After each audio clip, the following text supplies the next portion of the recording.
I will go as far as to say that the Muslims have the highest rate of backbiting and slander, more than any other community, more than the non-Muslims for sure, but any other community.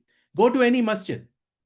Look at the amount of backbiting. Look at the amount of slander that happens. And it happens in a very egregious manner, and it happens almost nonchalantly.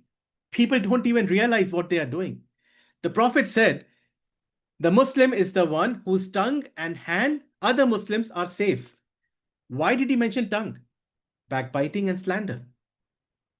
Allah said in another surah that we will come to later on, Surah Al-Hujurat, which is really Hujurat is a beautiful surah that talks about the principles of conduct of Muslims against or dealing with other Muslims or dealing with other humanity at large.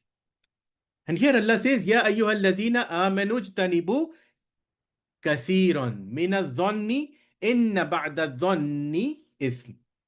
O believers, avoid suspicions. Is there a condition here? Avoid suspicions, for indeed suspicions are evil, are sinful. Wala tajassasu, do not spy.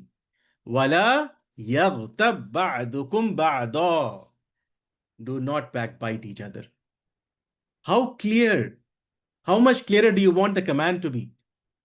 And yet, we have thrown the Quran behind our backs, as Allah uses this phrase in the Quran about Bani Israel. SubhanAllah, we have gone further than the Bani Israel.